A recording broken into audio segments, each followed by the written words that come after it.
Қайырлы күн сүйікті менің көрермендерім, арнама қош келдіңіздер. Бүгін сіздермен өте тойымды әрі дәмді пигоди тағамын әзірлейтін боламыз. Рецептіні міндетті түрде соңына дейін қарап, арнама тіркелмеген болсаңыз тіркеліп, жанындағы қоңырау белгісін басып қойды ұмытпаңыздар. Біз ең алдымен тағамымыздың қамырын дайындап аламыз. Ұнымызды міндетті түрде елеуіштен өткізіп дайындап алып, оның үстіне бір шай қасық ашытқымызды, бір ас қасық толтырып тұзымызды және де жылы суымызды құйып, барлығын жақсылап араластырып, жұмсақтау қамыр илейтін боламыз. Қамырды міндетті түрде иіғанғанша жақсылап билеп алып, дайын болған қамырымызды бетін жауып көтерілгенше жылы жерге 1-1,5 сағатқа қойып қоямыз. Қамырымыз көтерілем дегенше салмасын әзірлейміз. Алдымен орам жапырақты осылай ұсақтап турап алып, бір шай қасық тұз салып, қолымыздың салмағын сала отырып жақсылап араластырамыз. Орам жапырақтың көлемі кішкене кішірейгенше жақсылап араластырып аламыз. Неге орам жапырағы осылай кішкене кішірейіп, суы шығуы тиіс.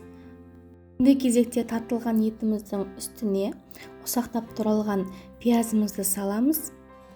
Және де оның үстіне ұсақтап туралған сарымсағымызды саламыз. Ұсақтап туралған алдын ала дайындап алған орам жапырағымызды саламыз. Дәміне қарай тұз саламыз. Қара бұрыш саламыз.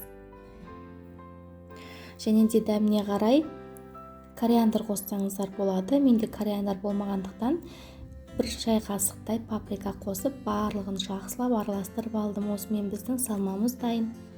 Менің қамырым 1,5 сағаттай тұрды. Мінекей осылай өте керемет болып көтеріледі. Қамырымызды қайтарып 1-2 басып жіберіп, әрқайсысы қамырымызды 80-82 граммнан бөліп дайындап алдым. Барлығын бірдей қылу үшін таразға тартпасаңыздар да болады, көз мөлшерімен жасасаңыздар да бола береді.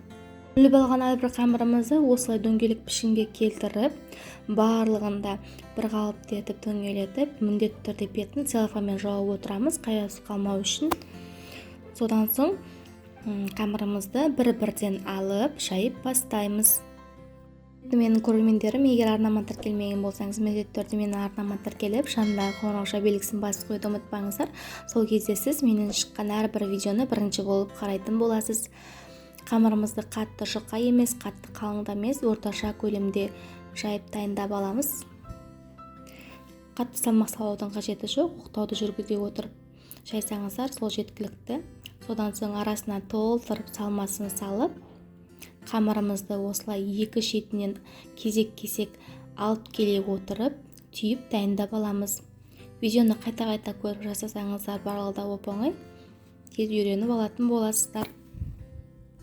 Барлығын түйіп алғаннан соң, ең соңғы ұшын астына қарай кішкене осылай қайырып жіберіп, астыңғы жағын екі қолымызбен дөңгелетіп, әдемі формаға, яғни әдемі пішінге келтіріп аламыз. Осымен біздің пигодиларымыз дайын, қараңыздар. Сіздерге түсініктірек болу үшін екінші рет қайтадан көрсетемін. Жақсылап қарап алыңыздар. Ең бастысы қыздар, қамырды жайған кезде қатты жұқа қылып жаюдың қажеті жоқ. Пигоди өзі қалыңдау болып жайылуы тиіс. Мінекей екі шетінен осылай кезек-кезек алып келе отырып, қамырымызды түйіп аламыз. Және де ең соңғы ұшына келген кезде ұшын кішкене астына қарай қайырып, екі қолымызбен астыңғы жағын дөңгелетіп, әдемі пішінге келтіреміз. Мінекей арасына салмасын салған кезде міндетті түрде толтырып салсаңыздар, сіздердің пигодиларыңыз томпиып әдемі болып шығатын болады. Дайындап алған пигодиларымыздың бетін міндетті түрде бетін жауып отыруды ұмытпаңыздар. Суымызды міндетті түрде алдын ала қайнатып аламыз да, мантоваркамыздың нестін майлап, пигодиларымызды осылай арасын ашықтау етіп орналастырып, қайнап тұрған суға қойып 40-50 минут шамасында пісіріп аламыз. Мінекей піскеннен соң біздің пигодиларымыз осылай ісініп, өте әдемі болып шығатын болады. Пигодиді корей салатымен ұсынсаңыздар өте дәмді болады. Міндетті түрде жасап көрулеріңізге кеңес беремін. Өте дәмді әрі өте тойымды ас. Назар қойып рецептінің соңына дейін көргендеріңізге рахмет. Сіздермен бірге болған Анаргүл.